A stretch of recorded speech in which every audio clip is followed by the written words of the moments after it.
신앙이 전수되는 가정, 이런 제목으로 말씀을 드립니다. 제가 질문 하나 드립니다. 여러분, 우리나라에서 최대의 종교가 무엇일까요? 최대의 종교, 기독교, 불교, 유교 아닙니다. 대학교입니다. 대학교가요 최고의 종교입니다. 왜 이렇게 이야기할까요? 자, 불교인이든 기독교인이든 어느 종교인이든 대학교 앞에서 무릎을 너무 쉽게 꿇어버리기 때문입니다. 여러분, 예수 믿는 많은 부모님들이 자녀가 좋은 대학에 들어갈 수만 있다면 얼마든지 예배를 포기합니다. 얼마든지 신앙을 뒤로 미룰 수도 있습니다. 그래서 우리나라에서요 대학교가 최대의 종교가 되고 있다라는 것입니다. 자, 그러면 자녀들이 이제 좋은 대학에 들어가고 하면 그러면 그때부터 예수님을 잘 믿을까요? 자, 2022년에 목회 데이터 연구소에서 전국에 있는 담임 목사 981명에게 물었습니다. 오늘날 한국 교회가 마주하고 있는 큰 어려움이 무엇입니까? 라고 물었습니다. 1위 대답이 신앙 전수가 어렵다, 이것을 대답을 했습니다. 신앙 전수가 잘 안 된다는 것입니다. 부모의 신앙이 자녀로 잘 흘러가지 못하고 있다라는 이야기입니다. 부모가 되어서 자녀를 키울 때에 참 어려운 것이 부모 뜻대로 자녀가 잘 자라지 않는다는 것입니다. 부모는 나름대로의 어떤 희망과 기대를 가지고 자녀를 양육하지만 부모 뜻대로 잘 되지 않습니다. 부모 뜻대로 안 되는 것 중에 가장 안 되는 것이 바로 신앙 전수라고 할 수 있습니다. 신앙 전수가 생각보다 어렵습니다. 어릴 때는 부모와 함께 교회를 나갑니다. 그러다가 중고대로 가면 갈수록 서서히 이탈을 하기 시작합니다. 부모님들은 자녀를 위해서 돌아오기를 기도하지만 자녀들이 생각보다 쉽게 잘 돌아오지 않습니다. 이것이 오늘날 현실입니다. 자, 하나님께서 자녀를 둔 부모에게 말씀을 하시는데 오늘 그 말씀을 우리가 듣고자 합니다. 어떻게 자녀를 양육을 해야 신앙을 전수할 수 있는가? 주님께서 우리에게 말씀을 하십니다. 이 말씀은 자녀가 어린 부모에게만 해당되는 것이 아닙니다. 자녀가 장성한 부모에게도 해당되는 말씀입니다. 자녀가 많이 컸을지라도 혹 자녀가 주님께로 돌아오고 있지 않다면 오늘 말씀을 한번 잘 들어보시기를 바랍니다. 자, 첫 번째입니다. 부모의 마음에 말씀을 먼저 새겨라. 자, 오늘 말씀은 이스라엘 백성들에게 하나님께서 하시는 말씀입니다. 특별히 이 말씀은 부모들에게 하시는 말씀입니다. 자, 하나님께서 부모들에게 말씀을 하시면서 가장 먼저 뭘 말씀하는가를 보겠습니다. 이스라엘아 들으라. 이스라엘아 들으라. 자, 하나님께서 이스라엘 백성들에게 맨 먼저 뭘 말씀하십니까? 이스라엘아 들으라. 이것을 말씀합니다. 이스라엘아 들으라.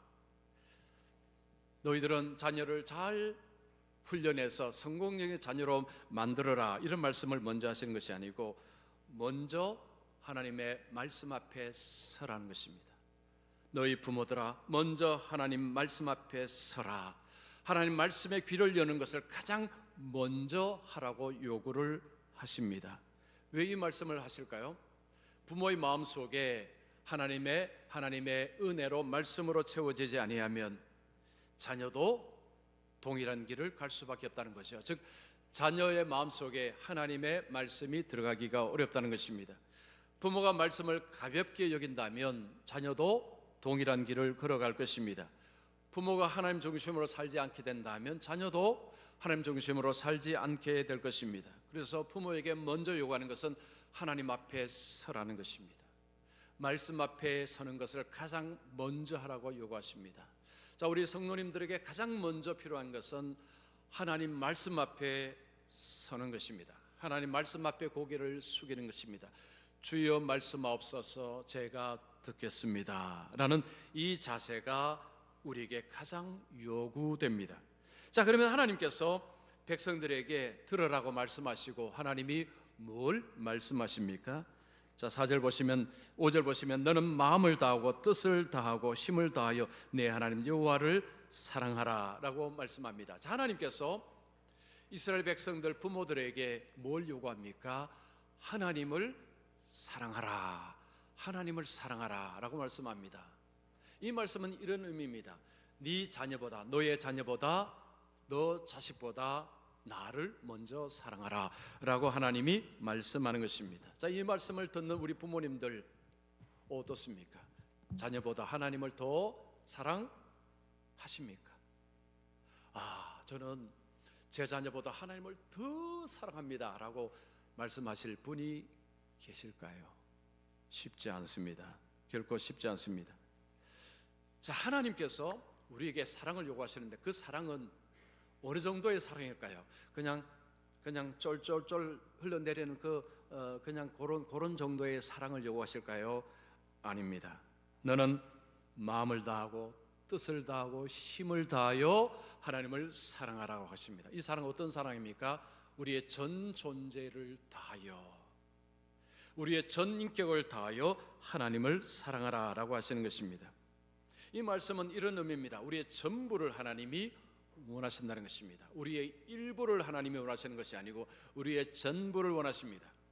즉 우리는 주일날은 하나님을 사랑합니다라고 하는 것은 어렵지 않습니다. 그러나 월요일부터 토요일까지는 쉽지가 않습니다. 그런데 이 말씀은 주일뿐만 아니고 월요일, 화요일, 수요일, 목요일, 금요일, 토요일에도 하나님을 사랑하라, 토요일에도 하나님이 너의 중심이 되라, 이 요구를 하고 있는 것입니다.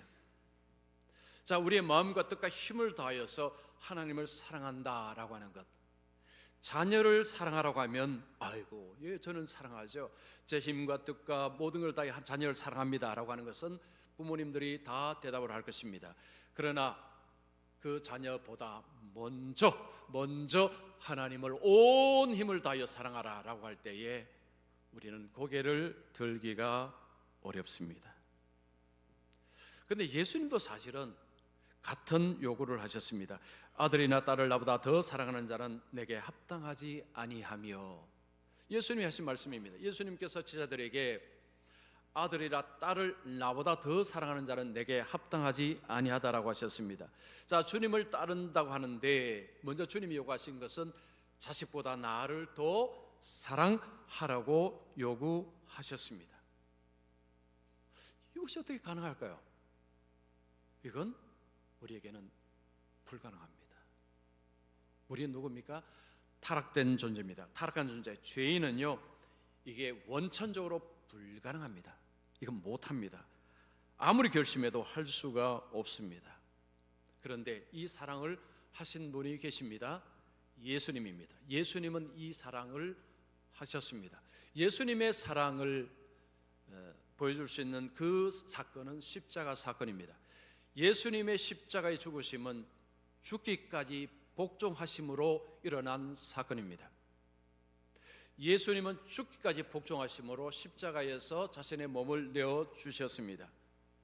그것은 예수님이 전심으로 하나님 아버지를 사랑하셨다는 것을 의미합니다. 예수님이 이런 말씀하셨죠.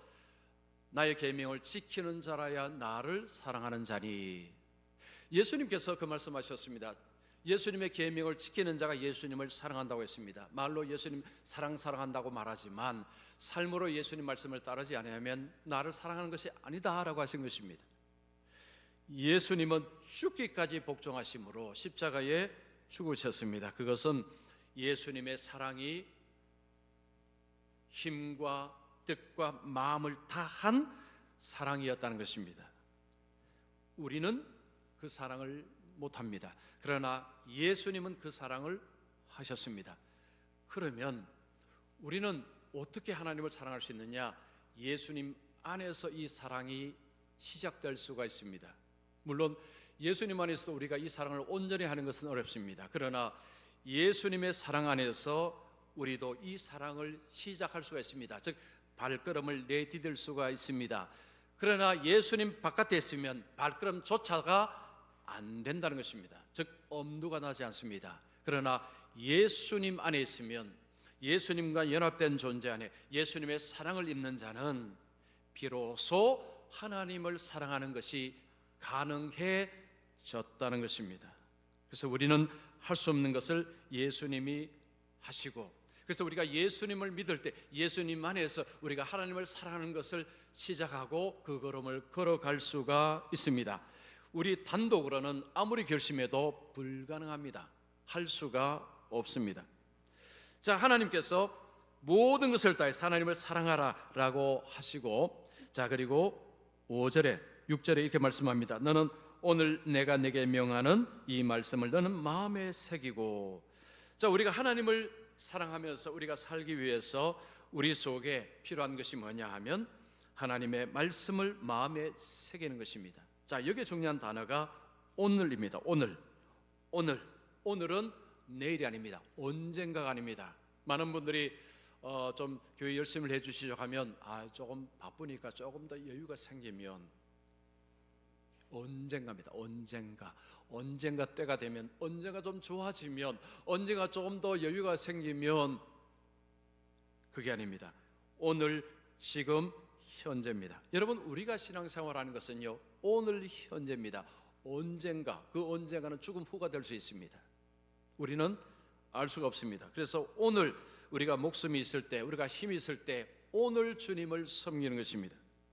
이 말씀을 너는 마음에 새기고, 이게 부모에게 주시는 말씀입니다. 말씀을 마음에 새기라는 것입니다. 새긴다는 건 각인시키는 것입니다. 여러분, 부모의 마음속에 하나님의 말씀을 새기는 작업을 먼저 하라는 것입니다. 자녀를 양육할 때 우리가 자녀를 잘 키우고 싶습니다. 그런데 먼저 해야 될 것은 먼저 부모 마음속에 말씀을 새겨 넣으라고 말씀합니다. 부모의 마음속에 말씀이 없으면 자녀에게 흘러갈 것이 없습니다.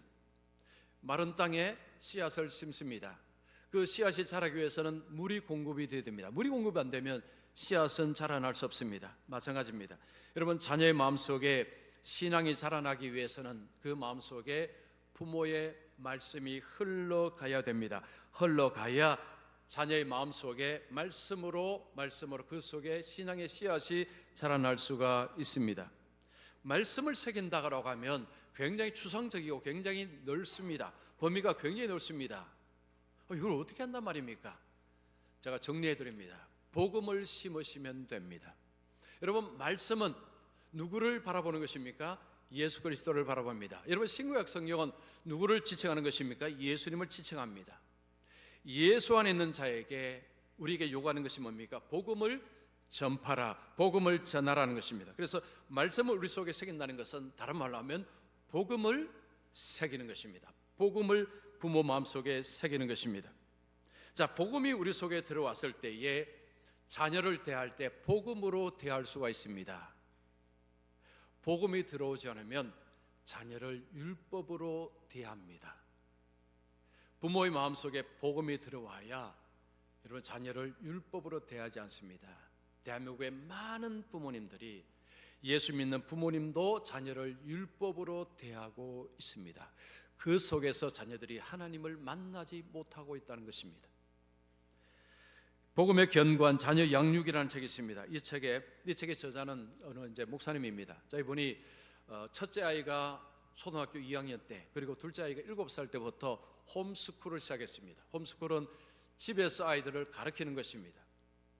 이 목사님이 자녀를 가르칠 때에 좋은 성품의 자녀로 가르치기를 원했습니다. 성품이 좋다는 것은 먼저 하나님 앞에 순종하며, 그리고 다른 사람들에게 친절하고 배려 있는 그런 성품을 가지는 사람으로 성장을 시키기를 원했습니다. 그래서 이 목사님이 성경 암송을 많이 시켰습니다. 성경 암송을 많이 시키는 이유는 유대인들이 보니까 암송을 참 많이 합니다. 말씀 암송을 많이 합니다. 암송을 많이 해서 그들이 세계 각국에서 전문가 영역에 막 들어가는 것을 보고 성경 암송을 많이 시켜야 되겠다고 암송을 많이 시키고, 마가복음은 영어로 암송을 시켰다고 합니다. 그리고 이 목사님은 가정의 규칙을 딱 정했습니다. 규칙, 법이죠, 법. 우리 집에서는 이렇게 해야 된다라고 규칙을 정했습니다. 규칙을 정하면, 규칙을 따라가면 상을 주고, 규칙을 어기면 벌을 내렸습니다. 그 벌이 이런 벌이었습니다. 식초 한 숟가락 먹기. 여러분, 식초 한 숟가락을 이렇게 먹어보셨습니까? 뭐 먹고 싶은 건강에 좋은데요. 또 이런 분 계시겠죠. 네. 자, 그런데 또 이런 벌이 있었습니다. 규칙을 어기면 베란다에 나가서 기도하고 오기. 요즘 같으면 베란다에 가는 게 뭐가 힘들겠습니까? 추운 겨울에 베란다에 가서 기도하고 와라. 이거 보통 일이 아닙니다. 자, 이런 벌칙을 가지고 규칙을 못 지키면 벌을 내리도록 합니다. 그래서 벌을 받을 때 아이들이 아빠 잘못했어요, 엄마 잘못했어요 하고 뭔가 변화를 이렇게 하는 것처럼 보였는데, 근데 좀 지나니까 다시 원상태로 돌아가 버리더라는 거죠. 가버리더라는 것입니다. 그래서 목사님이 이 자녀들을 보면서 내가 아이들을 잘못 키우고 있다는 것을 깨닫고, 그때 목사님이 느낀 것이 내가 복음으로 자녀들을 대하고 있지 않았다는 것을 깨달았다고 합니다. 여러분, 복음으로 대한다는 게 뭡니까? 복음은 예수님이 이 땅에 오셔서 사람을 대하신 모습을 생각하시면 됩니다. 예수님은 사람들을 정죄하고 벌 주고 심판하고 이거 안 하셨습니다. 뭐 하셨습니까? 그걸 안 하셨죠. 사랑하셨습니다. 은혜를 베푸셨습니다. 용서하셨습니다. 많은 병자들이, 많은 죄인들이 예수님께로 몰려들었습니다. 예수님이 법을 가지고 막 심판을 행하시고 그러면 누가 오겠습니까? 다 도망할 것입니다. 복음으로 사람을 대한다, 복음을 자녀로 대한다는 것은 먼저 하나님의 사랑으로 대하는 것입니다. 은혜로 먼저 대하는 것입니다. 이 자녀가 내 자녀가 아니라 하나님의 자녀라고 인정을 하고 하나님 앞에서 자녀를 복음으로 대하는 것입니다. 우리 마음속에 복음이 들어와서 복음이 자리를 잡지 아니하면 우리도 이 목사님처럼 자녀를 규칙으로 대합니다. 너 이거 해야 돼, 너 여기 가야 돼, 너 이렇게 해야 돼, 너 이렇게 해야 나중에 좋은 대학 가서 너 성공하고 잘 사는 거야, 엄마 말대로 해야 돼, 아빠 말대로 해야 돼. 이거 전부 규칙입니다. 자녀들이 그 안에서 죽어간다는 거죠. 심령이 죽어갑니다. 복음은 그게 아닙니다. 복음은 은혜와 사랑이 먼저 들어갑니다. 규칙이 없느냐? 규칙이 있죠. 그러나 은혜와 사랑과 이것이 먼저 들어간 다음에 규칙은 그 다음 일이라는 것입니다. 하나님이 우리를 대하실 때에 은혜로 대하셨기에, 여러분, 우리가 이 자리에서 하나님을 섬기는 자, 우리가 구원을 받는 자가 된 것입니다. 하나님은 우리를 은혜로 사랑으로 대하셨습니다. 부모도 말씀을 마음에 새기라는 것은 복음으로 새기라는 거죠. 복음으로 새겨서 복음으로 자녀를 대하라는 것입니다. 자, 두 번째는 말씀은 반복 통해 자녀들에게 전수가 된다. 말씀을 새기라고 말씀하고 그 다음에 보시면 7절에 내 자녀에게 부지런히 가르치며. 자, 말씀을 새기고, 그러니까 복음을 새겼습니다. 그리고 부지런히 가르치라고 이야기합니다. 여기 이제 부지런히라는 말은요, 반복이라는 의미가 있습니다. 반복해서 자녀에게 가르치라는 것입니다. 반복해서 복음을 가르치라는 것입니다. 여러분, 텔레비전을 보시면 광고가 한번 1회 광고하고 사라지는 광고는 없습니다. 계속 반복이 됩니다. 스포츠 경기를 보다 보면요, 중간중간에 광고 나오는데 앞에 던 광고 또 나오고 또 나오고 또 나오고 계속 나옵니다. 계속 반복이 됩니다. 반복이 되면 어떻습니까? 마음에 각인이 됩니다. 그러면 마음속에 저거 한번 사볼까? 저거 좋은 것 같은데 라는 생각이 듭니다. 운동선수들 반복해서 훈련합니다. 반복해서 훈련해야 딱 몸이 자세를 잡습니다. 반복해서 배워야 우리가 잘 배울 수 있습니다. 우리의 자녀들은 죄인입니다. 태어날 때 천사처럼 태어나지만 죄인일 뿐입니다. 복음을 한번 전해주면 엄마 아빠 이제 알았습니다, 이제 복음으로 살겠습니다, 더 이상 말씀 안 하셔도 됩니다 라고 한 자녀는 한 명도 없습니다. 우리의 자녀들은 죄인들입니다. 반복해서 복음을 전해야 됩니다. 자, 그러면 반복해서 복음을 전한다고 할 때, 이 반복해서 전한다고 할 때 이게 사실은 쉽지 않죠. 여러분, 7절에 집에 길에 누워 있을 때, 일어날 때든지 말씀을 전하라고 하는데 이게 어떻게 가능합니까? 뒤에 쫓아다니면서 예수님은 너를 위해 십자가 죽으셨단다, 예수님 너를 위해 부활하셨단다, 자녀들 일어날 때마다 잘 때마다 이 복음을 전해야 된단 말입니까? 그건 아니죠. 여러분, 자녀에게 복음을 전하는 방식은 여러 가지 방식이 있습니다. 중요한 것은 복음의 가치관입니다. 하나님 중심의 가치관입니다. 이것을 전하는 것이 제일 중요합니다. 자, 복음의 가치관을 심는 방법, 이런 방법이 있습니다. 아침에 아이가 이제 학교로 갑니다. 여러분, 아이에게 이렇게 기도하거나 말해 주셨습니다. 오늘도 주님이 너와 함께 하실 것이다.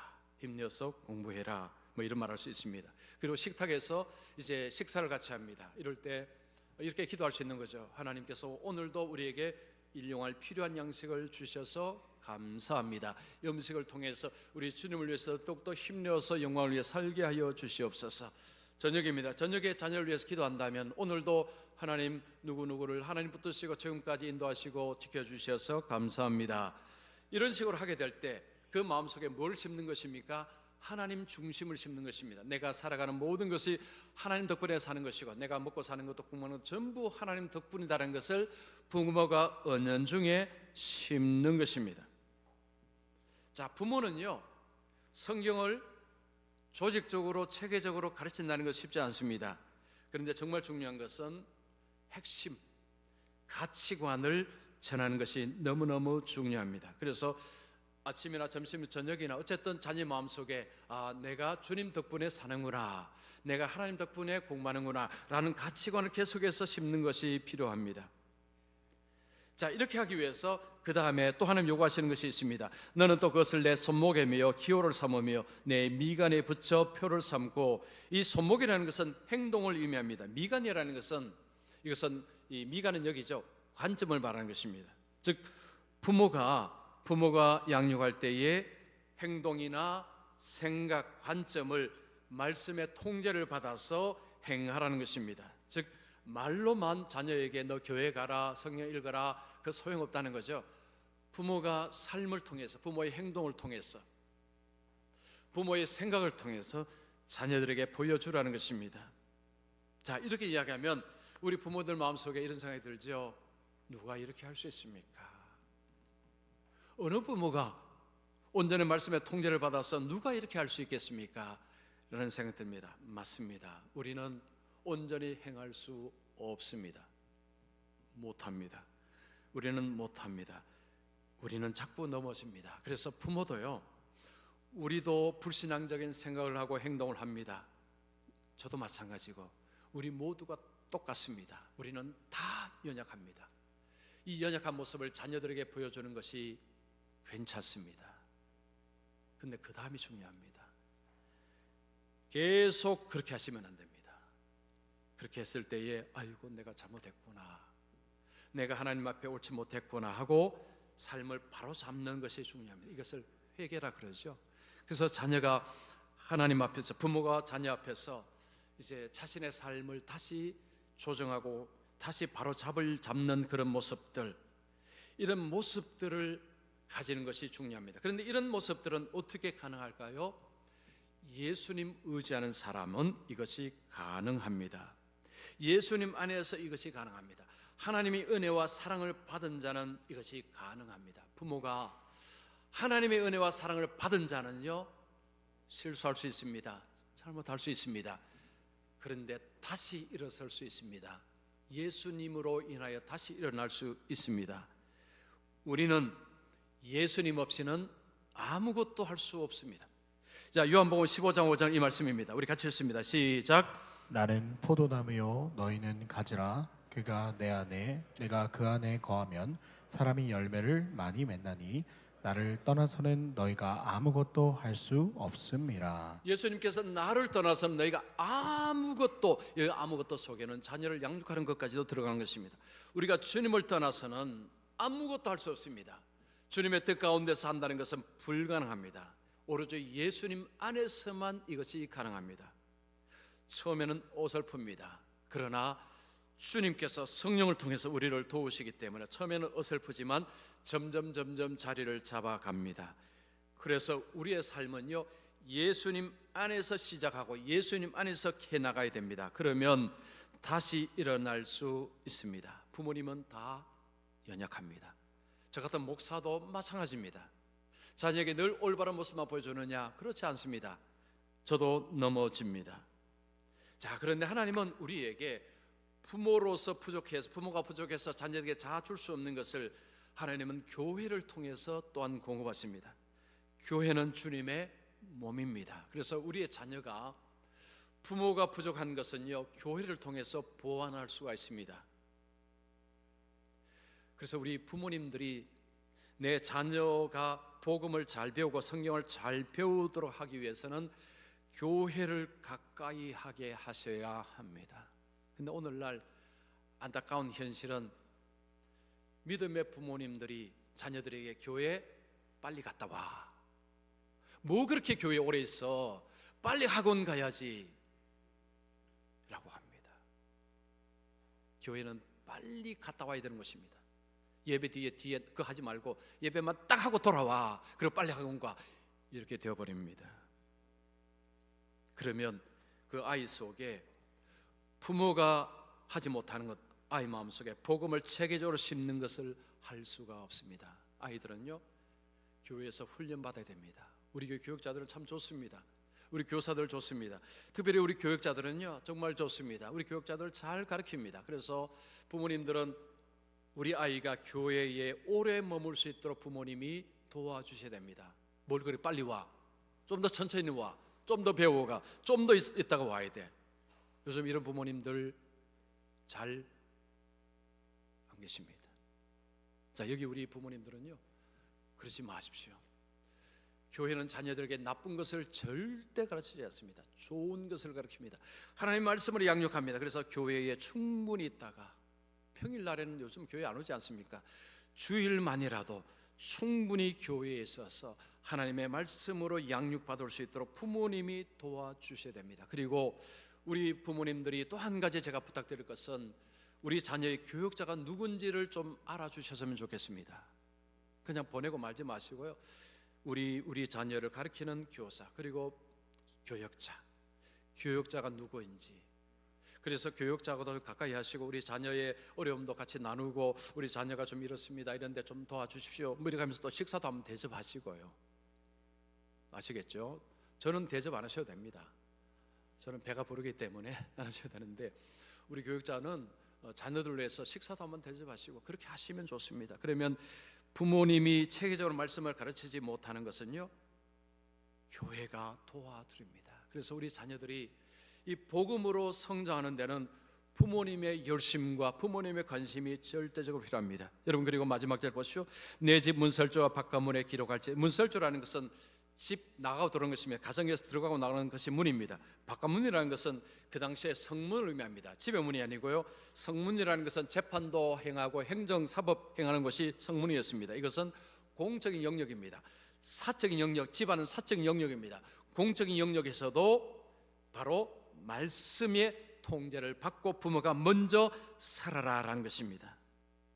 조금 좁히자면 부모가 먼저 가정이든지 직장이든지 교회에서만 예수 믿는 사람처럼 살지 말고 가정에서 복음으로 살고 직장에서도 복음으로 살아라는 거죠. 그렇게 살 때에 자녀가 부모를 보고 있다는 것입니다. 여러분, 부모는 자녀 마음대로 되지 않습니다. 잔소리로 절대 변화되지 않습니다. 부모의 삶을 보는 것이 가장 강력합니다.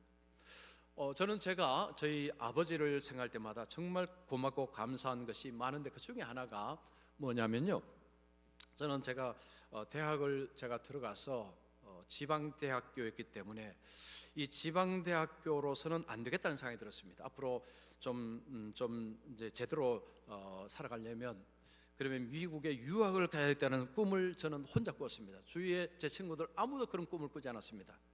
그때 80년도 중반입니다. 그때는 유학 가는 것도 쉽지 않았습니다.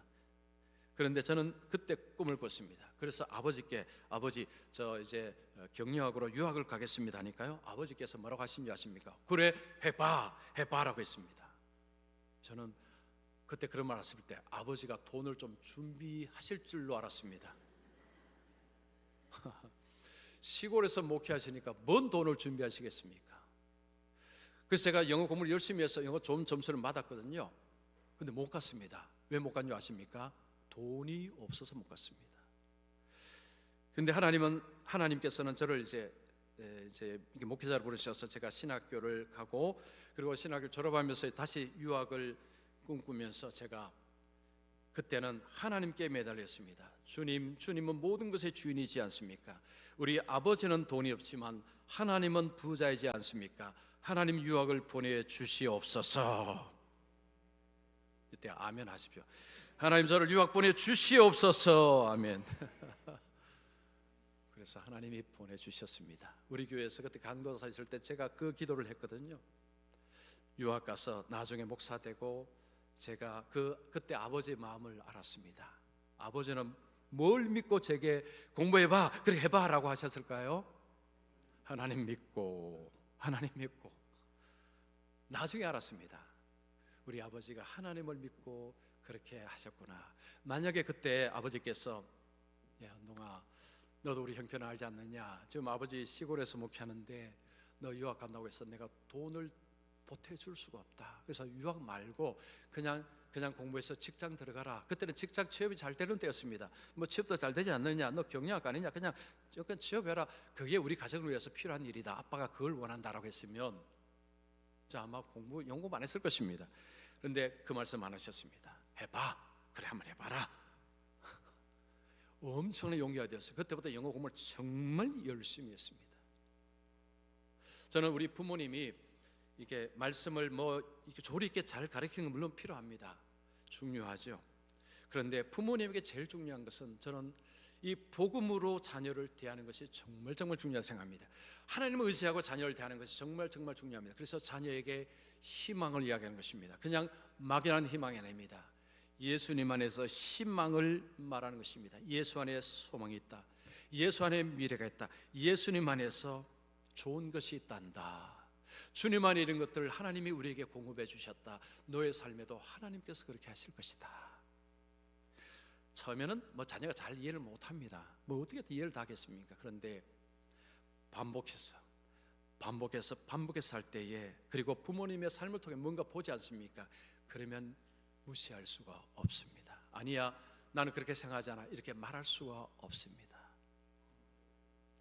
우리가 부족하지만요, 우리 마음속에 복음을 통해서 자녀를 대하게 될 때, 우리가 자녀들에게 삶을 우리가 보여줄 때, 하나님께서 성령으로 역사하시면서 우리의 자녀들에게 신앙에 들어가서 주님을 섬기는 자로 세워질 수 있는 것입니다. 저는 우리 성도님, 혹시 가정에 자녀들이 주님을 믿고 있지 못하다면 포기하지 마시고 계속 복음으로 자녀를 대하십시오. 복음으로 자녀를 대하시고, 복음으로 자녀에게 잔소리처럼 하지 마시고 그냥 좋은 말씀 하셔서, 지금은 아직은 잘 통하지 않을지라도 계속해서 그렇게 하시고 기도하신다면 우리 주님의 은혜 가운데서 주님께서 도와주심으로 또 때가 되면 주님께로 돌아올 날이 분명히 있을 것입니다. 그래서 아멘도 좀 크게 해주시고요, 돌아올 날이 분명히 있을 것입니다. 네, 그래서 믿음으로 말씀으로 나아가는 우리 모든 부모님들 되시기를 축원합니다.